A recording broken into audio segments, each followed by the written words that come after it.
女士们、先生们，上午好。 Ladies and gentlemen, good 欢迎 morning. 出席中国共产党 Welcome to 19 today's 届 press 四中 conference 全会新 on the 闻发布会 Fourth Plenary Session of the 19th 10 CPC 月 Central 28日 Committee. 至31日， From the 28th to the 中国共产党 31st last 第 month, 19届中央委员 the 会 Fourth Plenary 第 Session 4 of the 次 19th 全体会议 CPC Central 在 Committee 北京 was held 召 in 开。 Beijing.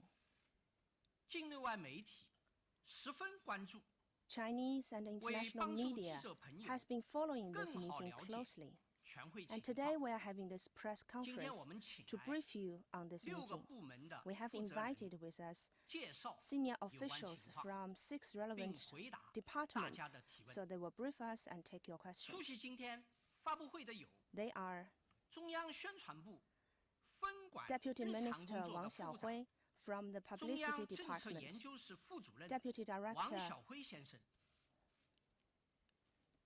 中央政策研究 Deputy 室 Director 分管日常工作的副主 Mr. 任， Jiang Jingquan from the Jiang Policy Jingquan Research Office of the CPC Central Committee, 中央财经委员会 Deputy 办公室 Director Han Wenxiu from the Office of the Central Commission for Financial and Economic Affairs, 全国人大常委会 Director Shen Chunyao from the Legislative Affairs Commission, and the Commission on the Basic Law of Hong Kong and Macau from the NPC. 司法部党组书记、副部 Vice 长 Minister Yuan Shuhong from the Ministry of Justice, 全国政协 and Deputy 副秘书 Secretary 长 General Shu Qiming from the General Office of the National Committee of the 今天 CPPCC.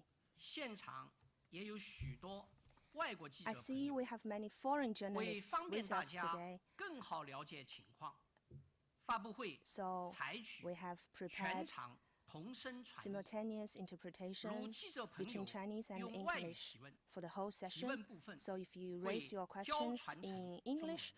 we will also have 下面 consecutive 先请 translation 王 into 晓辉先 Chinese 生介 just 绍 for the 全 question 会 part. 有关 Now 情况 first I give the microphone to Mr. Wang Xiaohui. 各位记者朋友，大家上午好！ Good morning.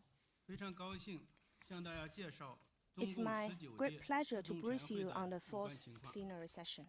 刚才主持人讲到了， Just now, as 中 the 国共产 host 党 has 第 said, 19届中央委员会 this fourth 第4次 plenary 全体会 session 议 of the 19th 于 CPC 2019 Central 年 Committee 10月 was 28号 held from the 到31号 28th to the 在北京 31st 举行。 October in Beijing. 会议由中 It 央 was 政治局主 presided 持。 over by the Political Bureau. 会议听取和讨 The 论了 meeting heard and 习近平总 discussed 书 the 记 report made by 受 General 中央 Secretary 政治 Xi 局委 Jinping, 托做的工作报 entrusted 告。 by the Political Bureau, 全会充 It 分肯 reviewed 定、高度评价了 and 党的19届三中全会以 highly 来中央 applauded 政治局的工作。 the achievements made 会议 by 审议 and 通过 works 了 by the 中共 Political 中央 Bureau, 关于坚持和完 reviewed 善 and 中国 adopt 特色社会主义制度， the 推进国家治理体 CPC 系 Central 和治理 Committee's 能力现代 decision 化， on 若 some 干重 major 大问题 issues 的决定。 regarding improving the socialist system with 会议还 Chinese 审议通 characteristics 过了 and 逮捕中 modernizing 央 the 委 system 员 and 和 capacity 纪 for 律处分的 governance. 决定。会议结束 Also, 时 we，习近平总书记 adopted 发表了重要讲话。 decisions regarding 会议 new 圆满 members of 完 the 成了 Political 各项 Bureau 议 and 程。 some of the discipline 用一次 regulations. 中央全会 General 专门研究 Secretary 国 delivered 家 important 制度 speech 和国 at 家 the 治理 end 问 of the 题， meeting, and we 并 have 做出决定。这 completed 在我 all 们党 the 的历史 agenda 上还是第一 items. 次。 This is the 所以我觉 first 得 time 对这次全会的 that 历史 we 地 had 位 such very 及其深远影 important 响 meeting in the history 应当 of 放在 the 党和 party. 国家事业 And if 发展 we are to 全局 understand the historic 和长远发 importance 展 and 中 profound 来认识 impact 和 of 把 this 握。 fourth plenum, I would suggest that 首先 we 呢， put it 这 in 次 the 全会 context of the overall 是在 picture 关 and 键 the 时 long-term 期召开的一次 development of 重要 both 会 the 议。 party and the country. First, 现在 it is 我 a 国 very 正处在 important 实 meeting 现 held 2个 at a 100年 critical 奋斗目 moment. 标的历史交 We 汇 are at 点 a 上。 crucial period while 从国际看， as 世 we 界 are 发 about 展 to 面 achieve 临 the 百 two 年未有 centenary 之大变 goals. 局。 Internationally, world 中国发 development 展 is 的外 facing 部环 major 境 changes 更 rarely 趋复杂。 seen in a century, complicating 从国 China's 内看， external 我国正处于 environment. 实现中华民族 Domestically, 伟大复兴 we 关 are 键 at 时 the 期。 crucial time of the 决胜全面建成 rejuvenation 小 of the 康社会 Chinese 进入 nation 了 and 收 is 官阶 about 段。 to complete the building of a moderately 今 prosperous 年呢，又 society in 恰 all 逢新中 respects. 国成立70 This 周 year, we 年。 just celebrated the 我们觉 70th 得在这样一 anniversary 个 of 时 the 刻， People's 需要更 Republic. 好的总结过去， And we 规划 think 未来。 this is a time for us to 所以在这 review 样的 what 大 has 背 been 景下， achieved 在 and 这 to 样的 make 一个 up 时 new 间节点 plans for 上， the 我 future. 们召开 This is the overall backdrop of the Fourth Plenum, and such a special timing demonstrates the special importance and strategic significance of this meeting. Second, the theme of the plenary session is of fundamental importance. Upholding and improving socialism with Chinese characteristics and modernizing the national governance system and capacity is vital to advancing the causes of the party and the country, the long-term stability of the country and the well-being of the people. The CPC Central Committee decided to study this very important issue because it is an important task, because we need to have overall considerations about the future development of the country. We need to make very strategic and important decisions. It reviews the strategic and the long-term vision as well as the historical responsibility shouldered by the Central Committee with Comrade Xi Jinping at its core. It also shows our strong confidence in the path, theory, and culture of the China's socialism, and it shows that we will carry out our great struggle, advance our great cause, develop the great project, and realize our great dream. Third, the plenary session is a fruitful meeting that has a long-term impact. The most important outcome is the decision. It provides a comprehensive summary of the historical achievements that have been made in building socialism with Chinese characteristics. What are the systems that we need to uphold and consolidate? What are the systems that we must improve and develop? It provides a summary of the unique strengths that we have in China's socialism and our system of governance. It identified the basic theory, the important theory, and the important systems and institutions of China's socialism with major tasks and measures laid out. It provides both theoretical and practical innovation and requirements, and it is very important for us as it is an important political declaration and a plan of action for us to continue our efforts. We believe this plenary is a landmark in the party and the country's development, and as we implement the outcomes of this plenary, we will be able to better develop China's socialism and better translate the strengths of our political system to a better performance of the government. Thank you very much. Thank you, Mr. Wang Xiaohui. I will now give the floor to Mr. Jiang Jinquan to talk about upholding and improving the party's leadership. Ladies and gentlemen, good morning. The leadership of the CPC is the defining feature of socialism with Chinese characteristics and the greatest strength of the socialist system with Chinese characteristics. In a country as big as China, without the leadership of the Communist Party, the country would fall apart and accomplish nothing. The Fourth Plenary Session has, for the first time, defined the elements of the socialist system with Chinese characteristics and broken it down into 13 aspects. Among them, the party's leadership is the fundamental leadership system for the country, which governs and runs through other 12 aspects. The plenary session looked to improve the party's leadership system to ensure that CPC exercises overall leadership and coordinates the efforts of all involved, and put forward 6 requirements. First, establish a system of staying true to the original aspiration and mission. This is the foundation and precondition for the leadership of the CPC. To establish this system, we need to enable all party members to adhere to the CPC's nature and fundamental purposes, its belief and ultimate goals, and maintaining the party's advanced nature and purity and gaining the wholehearted support of the people. Second, improve the various systems that uphold the authority of the CPC Central Committee and its centralized and unified leadership. Upholding the authority of the CPC Central Committee and its centralized unified leadership is the highest principle of the CPC's governance. To improve these systems, we need to urge the entire party to strengthen our consciousness in four respects, increase our confidence in four aspects, and deliver the true upholds.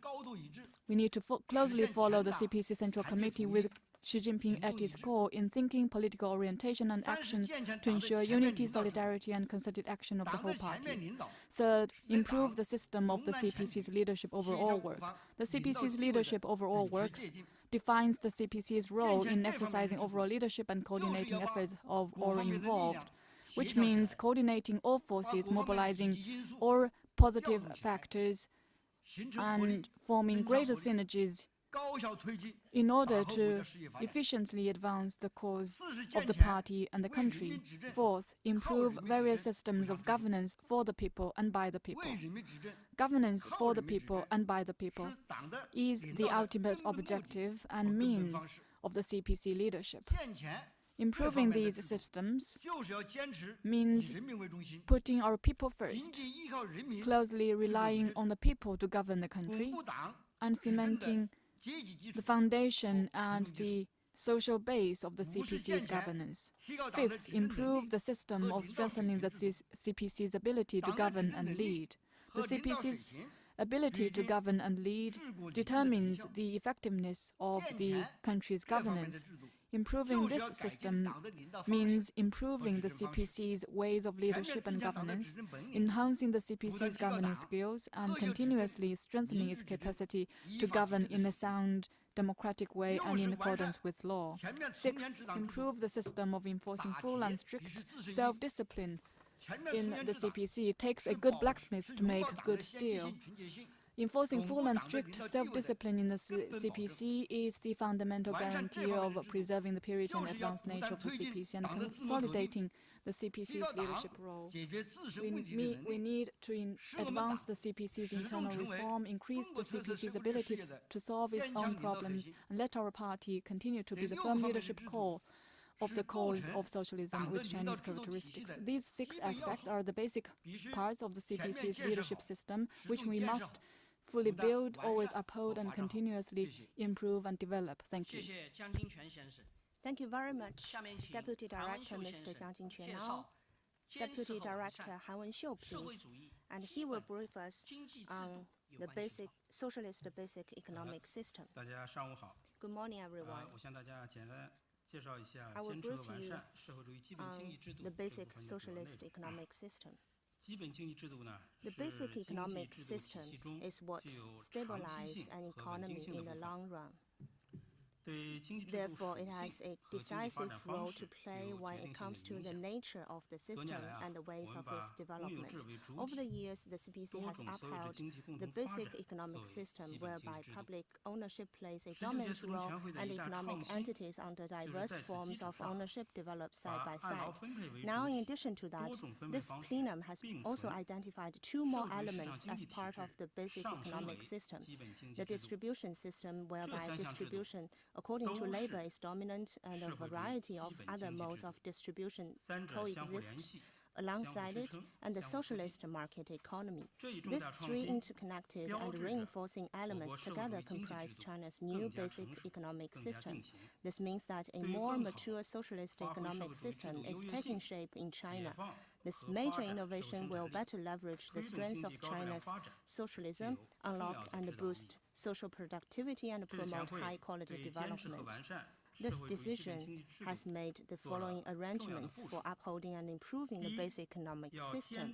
First, we must be resolute in 2 areas. One is to consolidate and develop the public sector, and second is to encourage, support, and guide the development of the non-public sector. We need to deepen SOE reforms, improve modern enterprise system with Chinese features, and enhance SOEs' competitiveness, innovation, control, and influence and risk resilience through market competition to make state capital stronger, better, and bigger. We must develop mixed ownership economic entities. Non-public sector has kept growing since the reform and opening up, and it is now taking up over half of China's economy, and this proportion is still increasing. So the plenary decided that we need to improve the policy framework to build a close but clean relationship between the government and the business to ensure the healthy and sound development of the non-public sector and the people working in it. Second, we must maintain and improve the distribution system whereby the distribution according to labor is dominant and a variety of other modes of distribution exist alongside it. We will encourage people to make their money through hard work while improving mechanisms for distribution based on contributions of factors of production such as labor, capital, land, knowledge, technology, management, and data. We must improve the regulatory mechanism of income redistribution and develop social welfare programs such as charity. We will also enlarge the middle-income group, regulate income distribution procedures, and form an olive-shaped distribution structure. Third, we need to speed up the improvement of socialist market economy and see that the market plays the decisive role in resource allocation, the government plays its better role. That means we need to make good use of both the invisible and the visible hand. We must establish high standard, better protection of the property rights and intellectual property, protect business secrets, promote market-based allocation of factors of production, put competition at a more fundamental position, develop advanced manufacturing, and rejuvenate the real economy, improve system for SMT innovation. All are aimed to put in place a high-standard open economy. We believe that with this socialist basic economic system, China will be able to enjoy long-term, stable, and high-quality development in the future. Thank you, Mr. Han Wenxiu. I will now invite Mr. Shen Chunyao to brief you on upholding and improving the system of people's congresses. Good morning, everyone. I will briefly talk about upholding and improving the system of people's congresses. The communique and decision of the Fourth Plenary Session emphasized the importance of upholding and improving the fundamental system, basic system, an important system that supports the socialist system with Chinese characteristics, and clearly state that we must uphold and improve the People's Congress system, which is the fundamental political system of China. The People's Congress system is a fundamental political institutional framework that upholds the leadership by the party, governance by the people, and the rule of law. It is the fundamental political system that supports China's national governance system and capacity.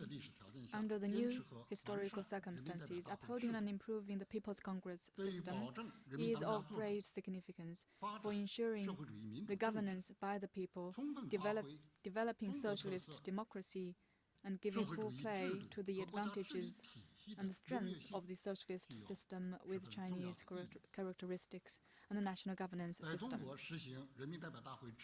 Implementing the People's Congress system in China is a great creation of the Chinese people in the history of political systems in the world. Since New China was founded, the party and the country have decided to implement the People's Congress system. In September 1954, the first National People's Congress convened its first plenary meeting in Beijing, marking the official establishment of the People's Congress system nationwide.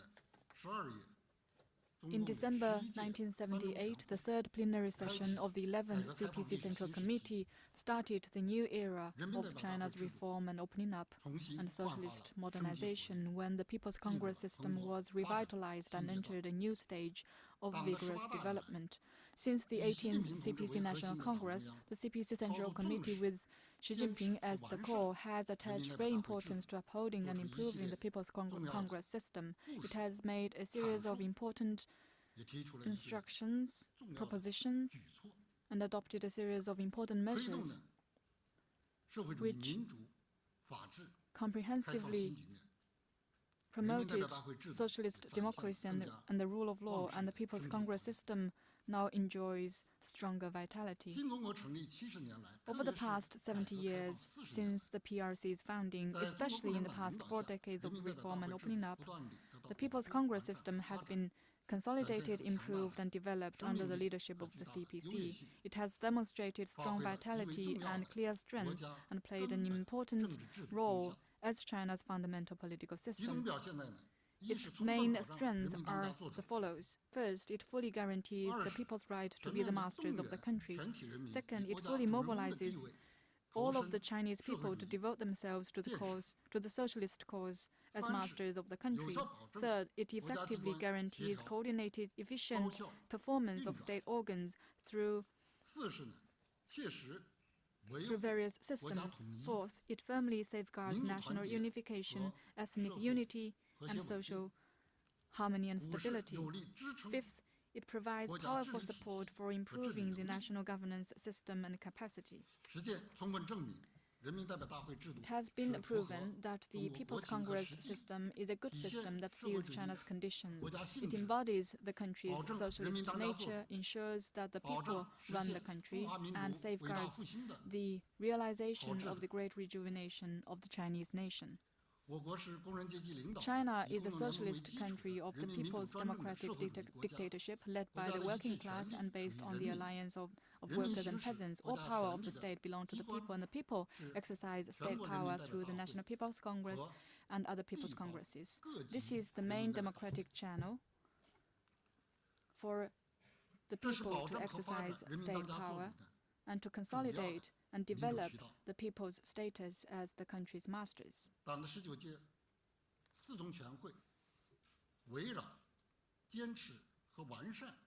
On upholding and improving the system of People's Congresses, the 14th Plenary Session made important instructions and put forward ways to improve the People's Congress system and our tasks and requirements for the time to come. It answers questions as to, under the new historical conditions, what do we uphold and carry forward, and what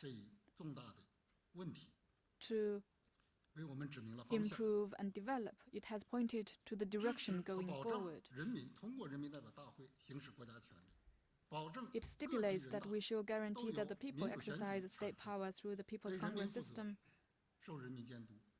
that the People's Congresses are democratically elected, responsible for the people and supervised by the people, and that all state organs are elected by the People's Congresses, answer to the People's Congresses, and subject to their oversight, and support the law-based governance, law-based exercise of functions by these state organs, especially the government, the Supervisory Commission, and the People's Court, and the People's Procuratorate. We should bring our deputies closer to the people, improve their contact mechanism, and better leverage the role of deputies.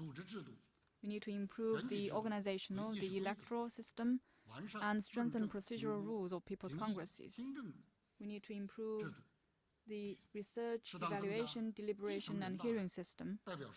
We need to increase the number of deputies at the primary level and enhance local People's Congresses and their standing committees. Thank you. Thank you, Mr. Shen Chunyao. I now give the floor to Mr. Yuan Shuhong to brief you on upholding and improving the system of socialist rule of law with Chinese characteristics. Ladies and gentlemen, I will now brief you on upholding and improving the system of socialist rule of law with Chinese characteristics. The rule of law system is the backbone of the national governance system. The Fourth Plenary Session has given high priority to upholding and improving the system of socialist rule of law with Chinese characteristics, which fully demonstrate that the CPC Central Committee with Xi Jinping at its core is paying close attention to fully advancing law-based governance and promoting rule of law in China. The decision points out that establishing a system of socialist rule of law with Chinese characteristics and building a socialist country with the rule of law are the intrinsic requirements of upholding and developing socialism with Chinese characteristics. The more socialism with Chinese characteristics develops, the greater the need for us to make sure the system of socialist rule of law with Chinese characteristics will play a bigger role in providing guidance and guarantee, and constantly providing institutional solutions for prominent problems facing the cause of the party and country, so as to embrace broader and brighter prospects for the cause of socialism with Chinese characteristics. To this end, the decision stresses that we should keep to the path of socialist rule of law with Chinese characteristics, speed up the establishment of a full-fledged legal system, an efficient law enforcement system, a strict oversight system, and a strong system of safeguards, and step up efforts to improve party regulations. It has put forward measures in 4 aspects with regard to mechanisms, institutions, and systems.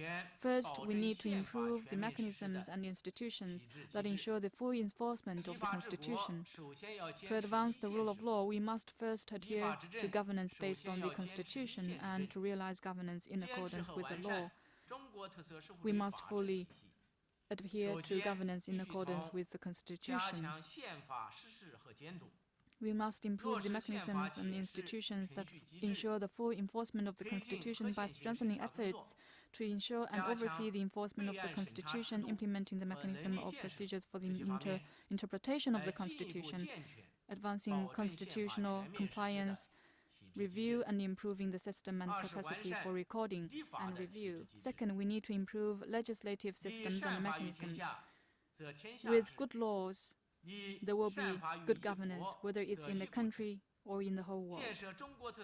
In order to build the system of socialist rule of law with Chinese characteristics, we must further improve the legislative systems and mechanisms, improve the quality and efficiency of lawmaking, and guarantee good governance with good laws.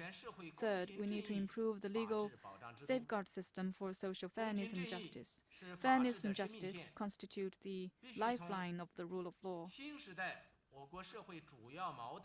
We must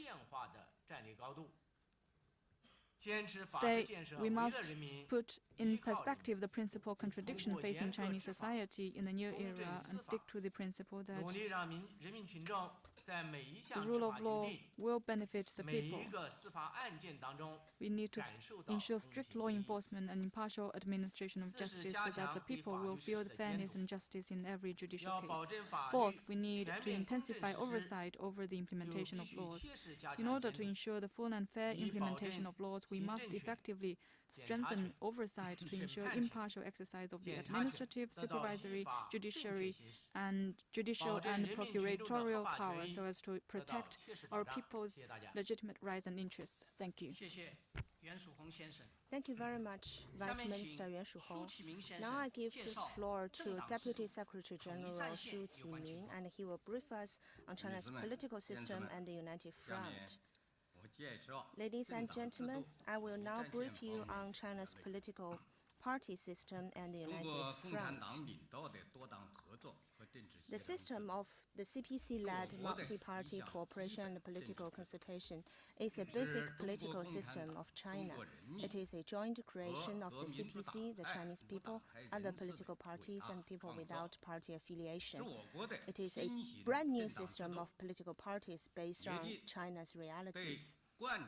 The decision also made arrangements for the implementation of the principles of long-term coexistence, mutual oversight, sincerity and sharing will and will, strengthening the construction of the socialist political party system with Chinese characteristics, and improving the mechanism of mutual oversight, especially the CPC's conscientiously willingness to accept the oversight by non-communist parties and the mechanism for carrying out the special oversight on the implementation of major policy decisions and plans.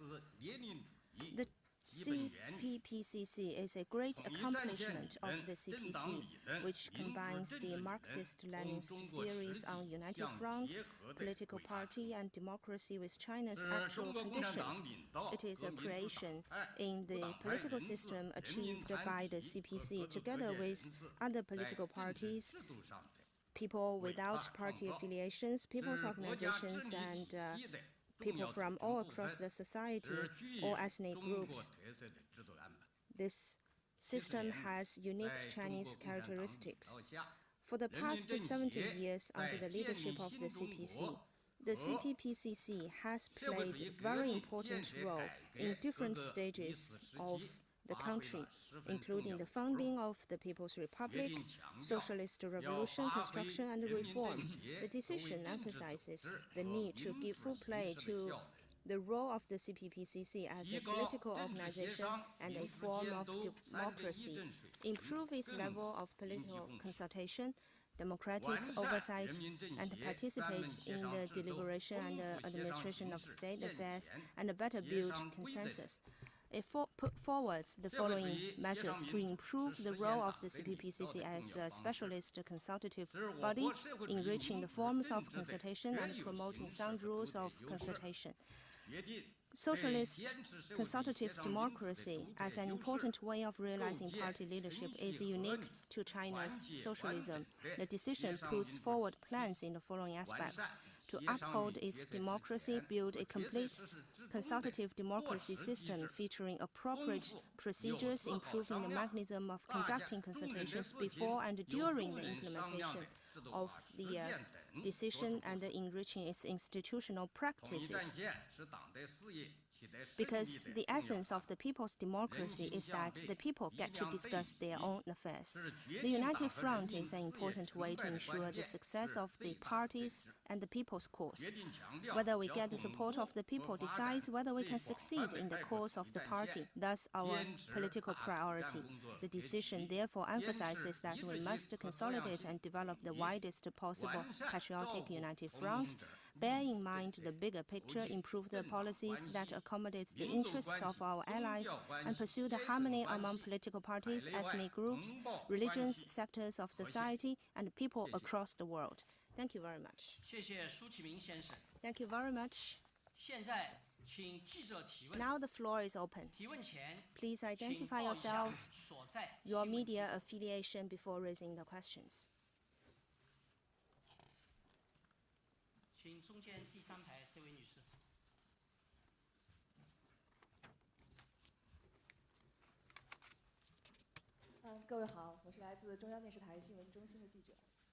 I'm with CCTV.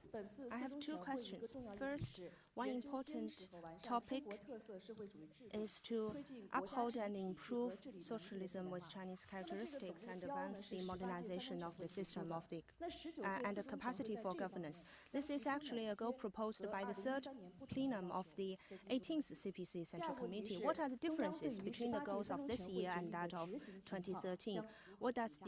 How does the Central Committee evaluate the implementation of the decision of that previous plenum?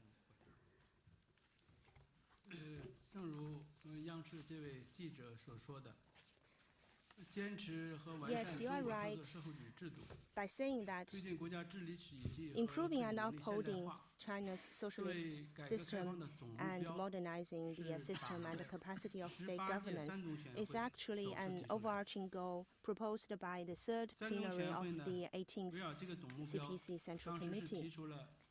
To this end, that plenary proposed 336 major reform tasks. As a result of over 5 years of hard work, we have made remarkable achievements in the reforms in key areas and key links. Basically, we have implemented all the 336 tasks. We have put in place a basic system in all the major areas. These are the achievements in our reform, and it has laid a sound foundation for us to improve the system and capacity of state governance. What are the differences? Well, I would like to say that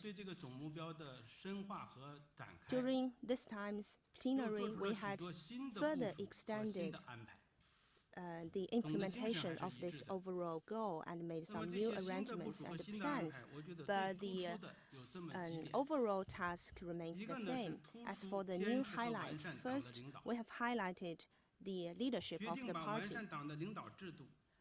We have decided to improve party leadership and prioritized the democratic, scientific and law-based governance of the party. So the party leadership should play a very decisive role in state governance.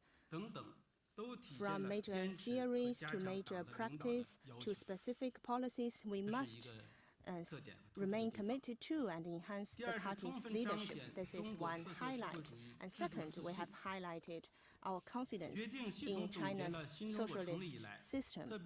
The decision provided a comprehensive summary of the developments of China's socialist system under the leadership of the CPC, what we have achieved in modernizing the system and capacity of state governance in terms of theories and institutions.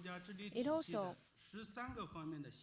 summarizes that we have 13 unique strengths regarding China's socialism and our system of governance, and I believe these 13 strengths are the fundamental guarantee that we can create the two miracles, the fast economic development and long-term social stability.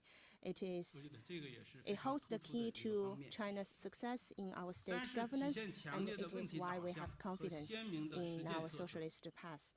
And third, it highlights that we are committed to problem-oriented approach, and we emphasize practice. During this conference, we have identified what are the fundamental institutions, what are the basic institutions, and what are the important institutions. And also we laid out major tasks and measures, and I believe it will provide better guidance for us to have a scientific, standardized, and effective system and capacity of state governance. Thank you very much.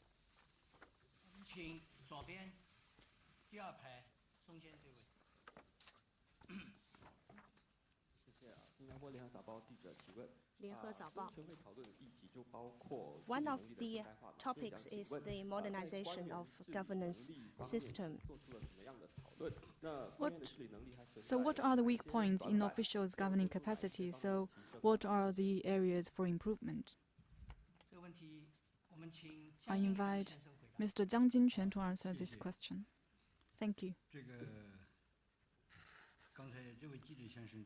Just now the journalist raised a very important question. Chinese socialism with Chinese characteristics has entered a new era, and the world is confronted with changes unseen in a century. The new historical characterization of our development, the new stage of our economic development, and new profound changes in the party, the country, and the world all require us to speed up our efforts to modernize China's system and capacity for governance, and improve our officials at all levels' ability to govern and lead. So based on such requirements, the plenary session asks all officials to be good at learning, at exercising political leadership, at reforming and breaking new ground, at promoting sound development, at exercising law-based governance, engaging with the people, implementing policies and managing risks, be ready to fight and build the ability to fight. This is in line with the new tasks and new requirements in the new era, so it has high relevance. So what are the weak points? Overall, the competence and ability of our officials are sound because we have a good selection system, or officials cannot make to their post by talking. They need to do solid work at various levels and through rigorous selections, and Western people have noticed the merit of our system. So overall, our officials are high-caliber officials, and their competence does fit the requirements for national governance. And yet there are indeed weak points, because science is advancing rapidly, the world is evolving rapidly. Some officials lack in the ability to adapt and to learn. There are some inadequacies in them. We ask them to learn, learn, learn. That is a new requirement for them. For this, General Secretary Xi Jinping has emphasized repeatedly that we need to cultivate competent and professional officials and ask all officials at all levels to improve their knowledge and professionalism so that they will be able to meet the requirements of developing socialism with Chinese characteristics in the new era. So there are good quality officials, but there are rooms for improvement. They need to learn, learn, learn, improve, improve, improve. What are the specific measures? I will not go into the details in terms of the institution and mechanisms. First, we need to conduct more studies so they will gain more knowledge, look into new situation and address new problems. Second, we ask them to do more practical training, because from practice there is truth. They need to see more and do more through practical work. That is the requirement of General Secretary Xi Jinping. That is also the best way for them to improve their competence. Thank you.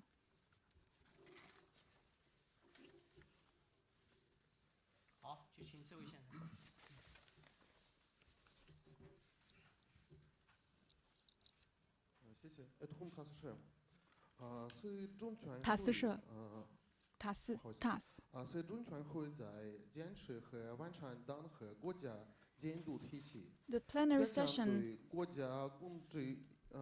has discussed ways to uphold and improve the state governance and party governance. So what are the new measures as to oversight over those in the public sector? I think that is again a question for Mr. Jiang Jinquan. Thank you.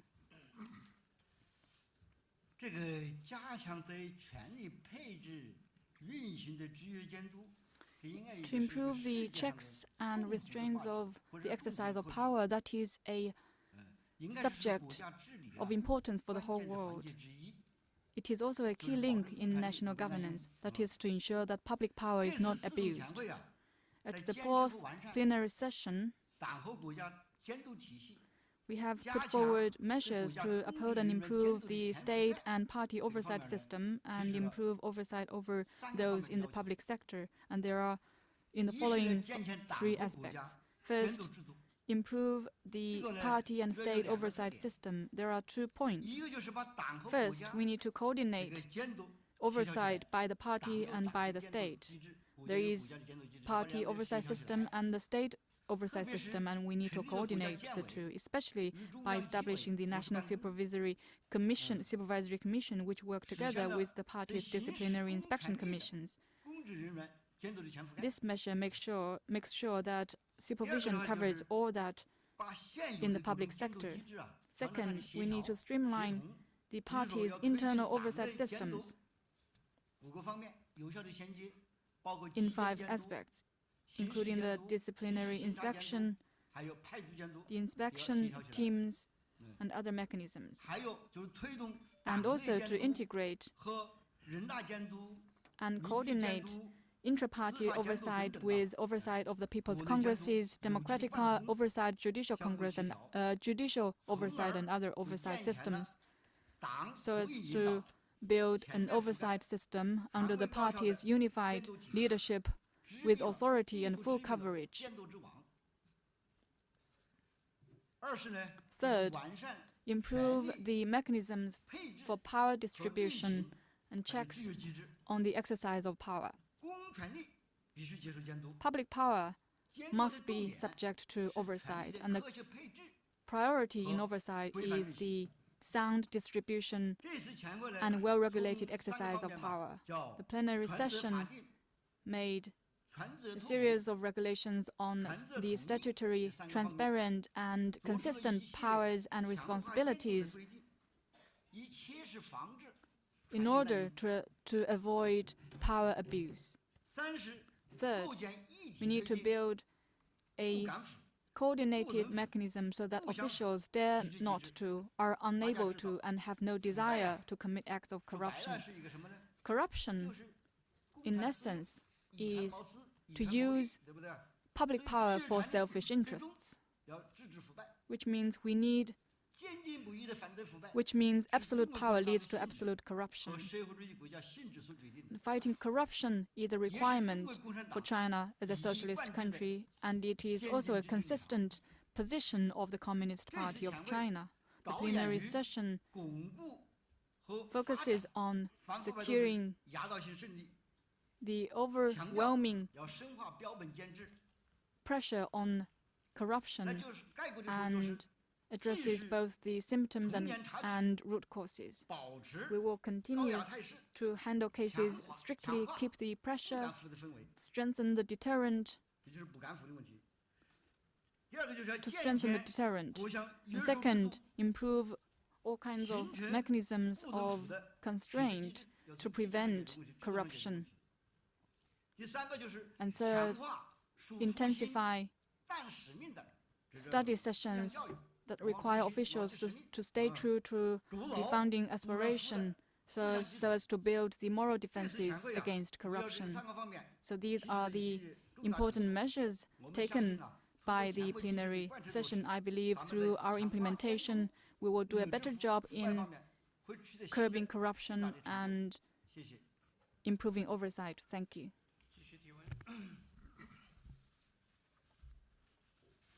我们请中间第4排这位先生。谢谢主持人。南华早报提问。 South China Morning Post. We are all following closely the situation in Hong Kong. What are the discussions surrounding Hong Kong held during the plenary? And it mentioned the one country, two system in the communique, which says that we need to improve the legal system and the implementation measures that safeguard the national security. So what will be the future actions taken in this part in terms of legislation and other areas of work? Are there any timetables for this? Thank you. I invite Mr. Shen Chunyao to answer this question. Governing Hong Kong and Macau according to the one country, two systems principle is an important part of China's system of national governance. And of course, it is also an important part of discussions at this plenary session.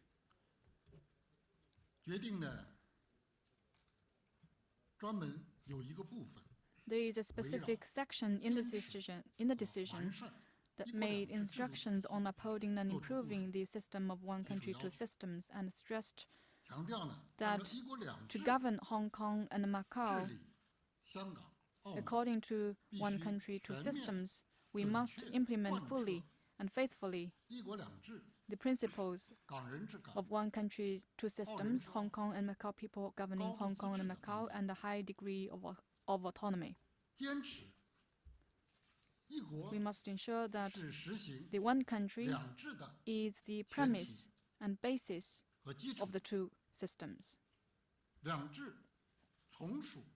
And the two systems is subordinate to and derived from the one country. The decision has put forward a series of tasks according to the principle of one country, two systems in governing Hong Kong and Macau.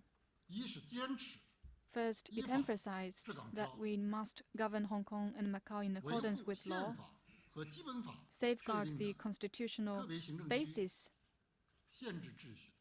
in the Constitution and basic laws, improve the SAR's systems and mechanisms in implementing the Constitution and basic laws, follow the principle that the Hong Kong and Macau people governing Hong Kong and Macau are above all patriotic, and improve the SAR's ability for law-based governance.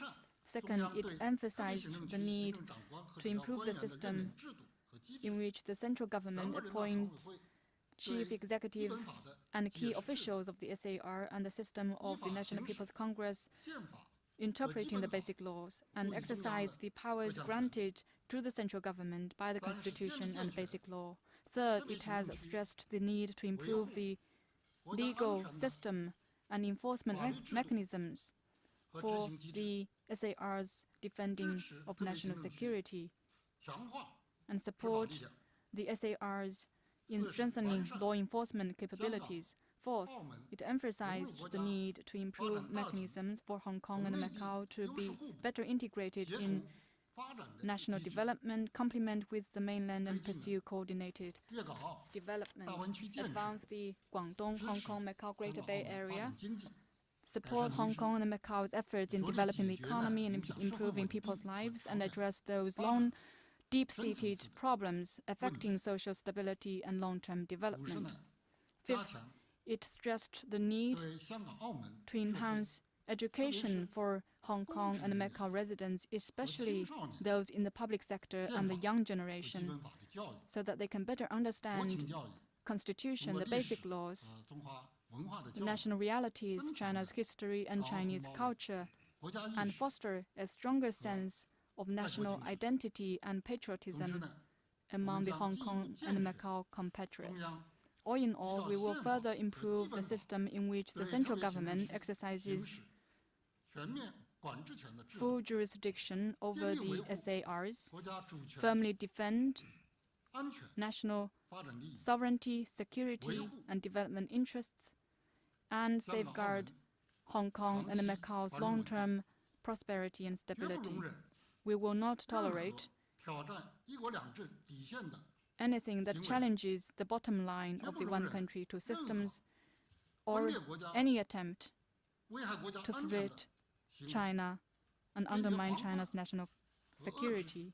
We will firmly prevent and curtail interference, infiltration, and subversion activities by foreign forces. Thank you. 好，左边第一位，第一排。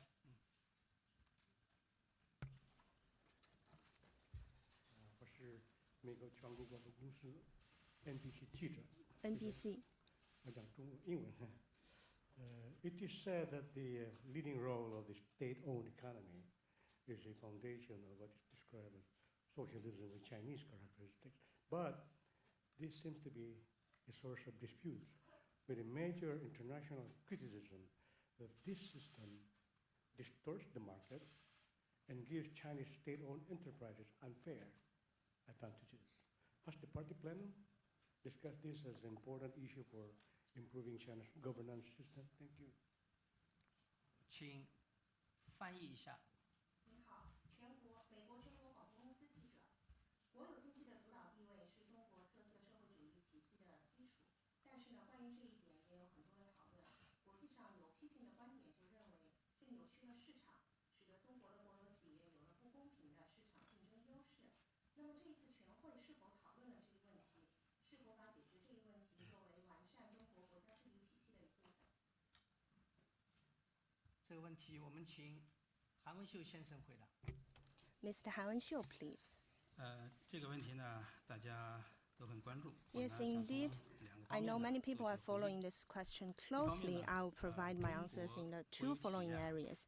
First, for China's SOEs in general, they have been deeply incorporated with socialist market economy.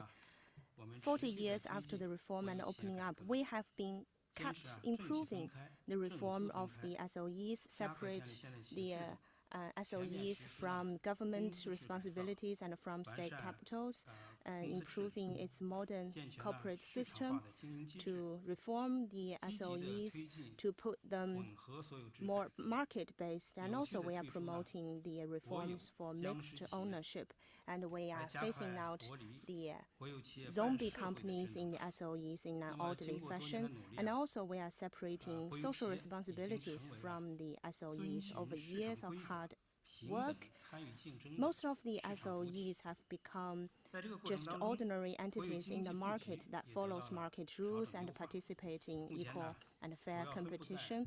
We have also improved the structure of the allocation of SOEs. Most of them are working in the key industries and areas concerning state security and the national economy, and they are only taking a quite small part in the normal business areas.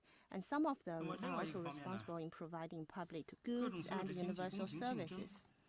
On the second hand, we are also improving the policy and the institution to develop all forms of ownership that they can enjoy fair competition and they can enjoy common development. During this plenary session, we also emphasized that we must improve the legal framework, support the development of private economy and foreign investment, and also we need to improve the system protecting fair competition. We must enhance law enforcement against monopoly and unfair competition, provide better protection to intellectual property through punitive compensation regulations. We need to have scientific legislation, strict law enforcement, and a fair jurisdiction to protect all kinds of property rights. We also emphasize the fundamental role of competition, put in place a review system for fair competition, and also we emphasize that all the ownerships must have equal access to different elements and factors of production, and we must protect their rights to participate in public and fair competition. Let me put it in this way. SOEs do not have a natural advantage or strength. They are just ordinary members of the market. They must enhance their competitiveness and ability of innovation. Only in this way can they survive in Chinese and international market.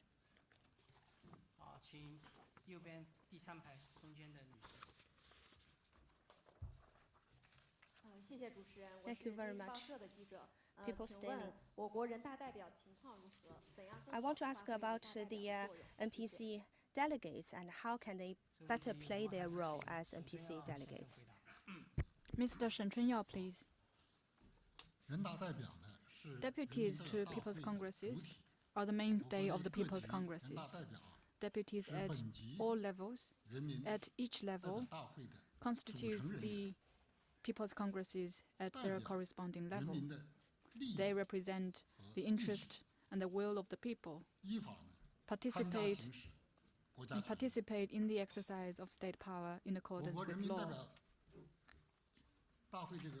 Some basic information about China's deputies. There are People's Congresses at five levels of People's Congresses. At the primary level, which is the township level, there are 1.88 million deputies. At the county level,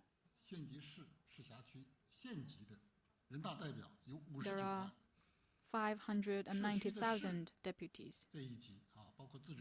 In cities, autonomous prefectures, and cities divided into districts, there are 112,000 deputies, and at the provincial level, there are 20,000 deputies.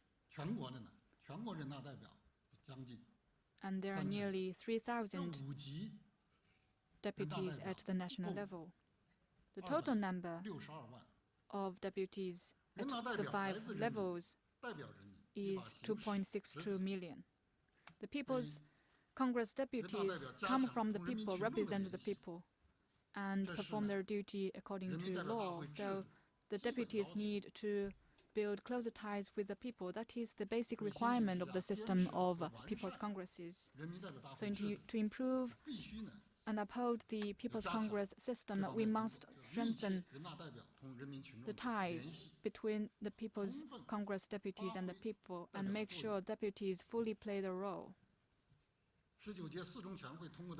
The decision adopted by the Fourth Plenary Session made it clear that deputies at all levels must take strengthening ties with the people an important part of answering to the people and receiving people's oversight, and hear the views and suggestions from the people through various forms and channels.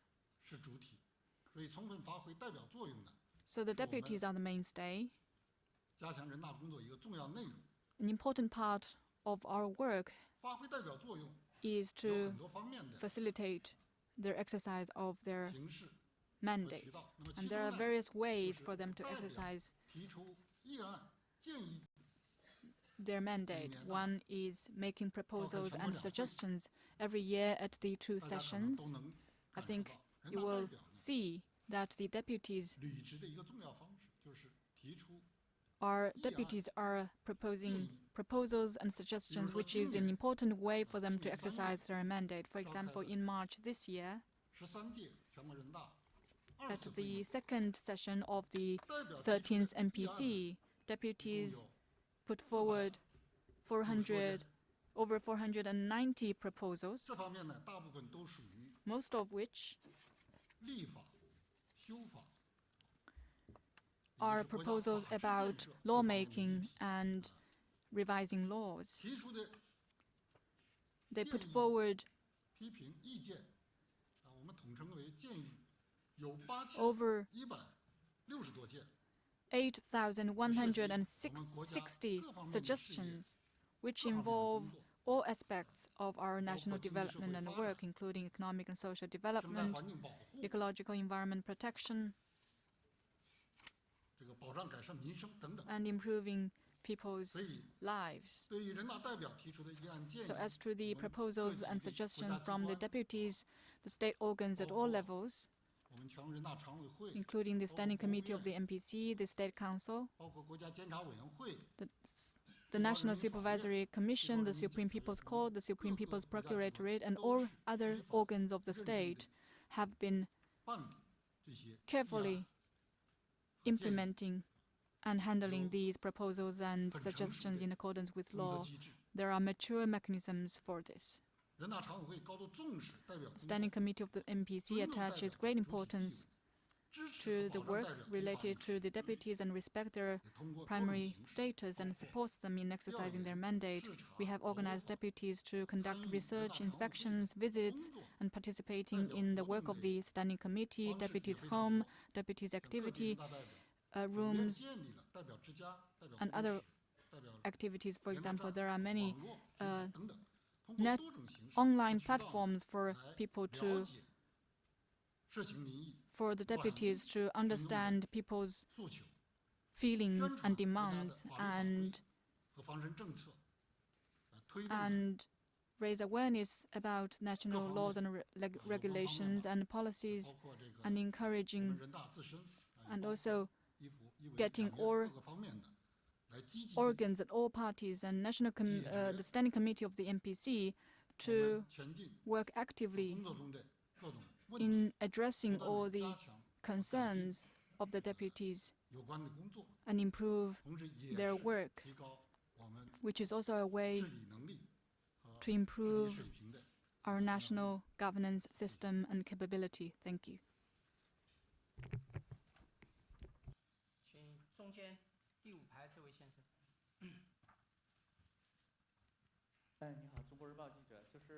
China Daily.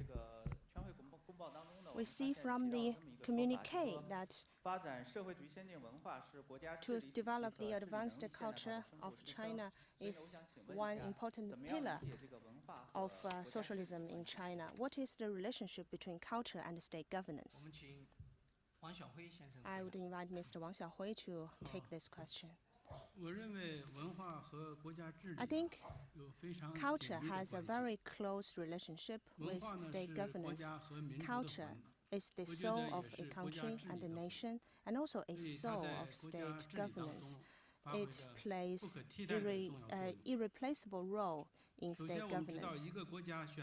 The choice of governance system of a country, the choice of its national system, is actually decided by the country's history, culture, tradition, and social and economic development. The system of China's socialism and our governance system has a strong vitality and strength. It's because it comes from China's realities. It is founded on profound Chinese culture and enjoys popular support from the Chinese people.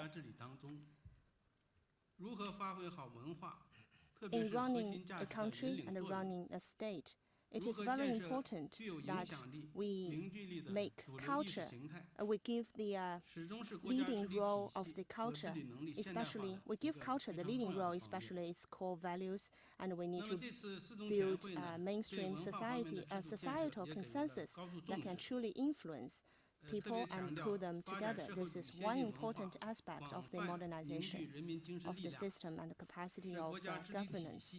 Therefore, during this time's plenary session, we said it's important that we advance the culture as an important foundation of the modernization of system and the capacity of state governance. We have laid out tasks in 5 major areas. First, to confirm the fundamental role of Marxism in ideological development. Second, to build a better socialist core values that can guide social development. Third, to improve the protection of people's cultural rights. And fourth, to better guide media report. And fifth, to put in place a system encourage cultural creation that can generate both good social influence and economic returns with an emphasis on social influence. We are now at a very crucial stage of China's development, facing complicated domestic and international challenges. Such a condition requires that we must be confident in China's culture. We must keep true to the true direction of its development. We need to be more vibrant in developing China's culture so as to gain strength for the country's development.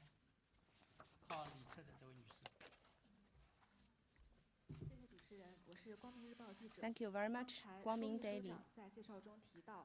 Just now, Deputy Secretary General Shu talked about socialist democratic consultation. What are the unique strengths? Why we should commit ourselves to this system?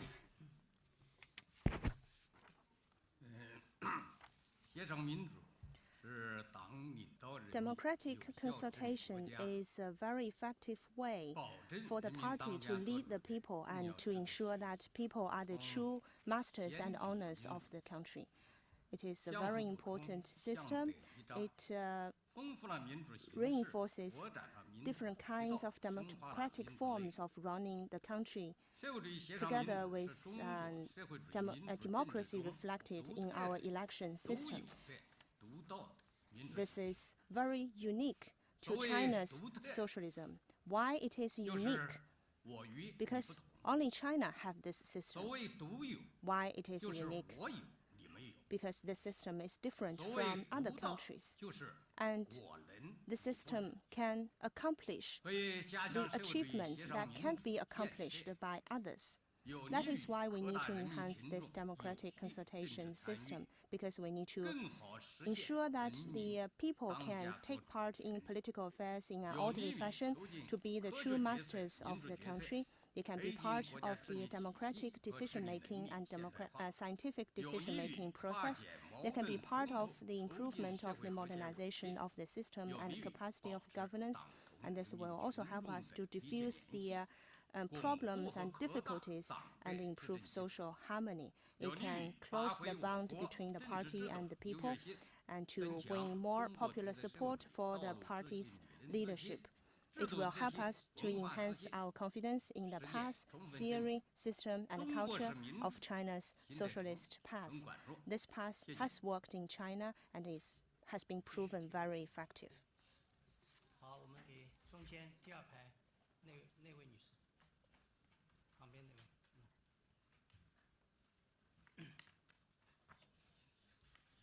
谢谢。中阿卫视记者提问。 China Arab News. 今天我们多次提到法律实施。 Today we talked much about the law enforcement, but still there are some shock links. Problems such as disobeying laws, lax enforcement, and impunity are still salient. So what are the measures that the Fourth Plenary Session has decided to take to strengthen supervision of the implementation of law? Thank you.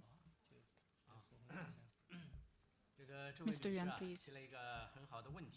You have raised a very good question, that is on the supervision of the implementation of law. A law is alive when it is strictly enforced and fully observed. Otherwise, it will lead to the shattered windows effect. If one window is shattered without being amended, then others will follow suit. That is the same with law. If one violates laws without being punished, then others will follow his or her steps. Since the 18th Party Congress, the CPC Central Committee with Xi Jinping at the core attaches great importance to enhancing supervision of law enforcement, and many important measures were put forward at the plenary session. First, we must root out interference of law enforcement and judicial activities. The people hate the phenomena of putting a word, writing a slip, or sending some material to pull some strings and interfere. It is imperative that we root out all unlawful intervention and all kinds of hidden rules.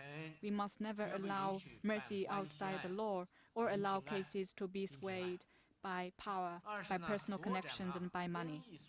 Third, we must expand the scope of public interest lawsuits. We should strengthen the public interest litigations in such areas as ecological and environment protection and resources protection, food and drug safety, state-owned assets protection, and protection of heroes and martyrs' rights and interests, which will ensure that the relevant legal systems will be fully implemented. Third, we need to increase punishment for serious law violations and adopt a punitive compensation system and strengthen criminal responsibility system, especially for those law violations with malicious intent and caused serious consequences. If there is no harsh punishment, then the law's authority and sanctity will not be guaranteed. Fourth, we need to step up efforts to promote legal literacy among the people and improve the system of public legal systems, services for lawyers, notarization, legal assistance, expert testimony, arbitration, and mediation, so as to facilitate people's access to legal services and consolidate the social foundation for law-based governance. Fifth, officials in the party and state organs at all levels must lead by example in respecting, learning, obeying, and using laws, be better able to use the rule of law mindset and legal ways to improve reform, promote development, dissolve problems, safeguard stability, and manage risks.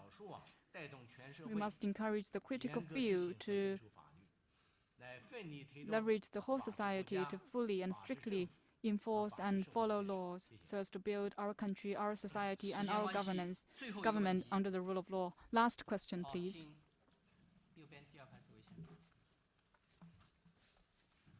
Thank you. I'm with Bloomberg News. I had a question about U.S.-China ties. The relationship right now is in a relatively tense situation. I wanted to ask how this would affect Chinese policy and China's relationship with the rest of the world. For example, could China speed up or slow down the pace at which it opens access to its markets for foreign investment? Thank you. 请翻译一下提问。您好，我是记者。我的问题呢是关于中美关系的。当前中美关系处在一个相对紧张的状态。您认为这种紧张将如何影响中国的对外政策以及中国和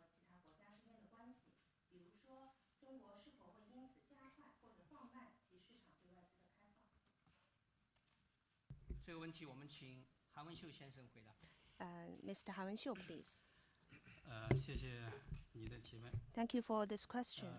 开放呢是中国特色社会主义 Opening 制 up 度的一个 is an important 重要的 feature 特征 defining 和基本属性。 socialism with Chinese characteristics as well as its basic nature. 中国越发展 General Secretary Xi Jinping has pointed out that as China develops, we will 40多年的发 open 展 even 呢， wider 中 to 国 the 现在已经 world. 成为 Over 世 the 界 past 第二大 40 经济体。 years of opening up, 今年 we 呢 have become 中国的 the 人均 world's GDP 啊 second largest 将会 economy. 超 This 过 year, the per 1万 capita 美元。 GDP, per capita 明年呢 income 将 is 全面建成 expected 小康 to 社会，并 be 且开 over 启 $10,000 全面建设 US, 社会 and 主义现代 next 化国 year 家 we 的 will complete the 新征 building 程。 of a moderately 这个 prosperous 呢也 society 对下 and 一步 start a 我 new 们的对外 journey 开 of 放 building 提出 a 了新 socialist 的要求。 modernized country.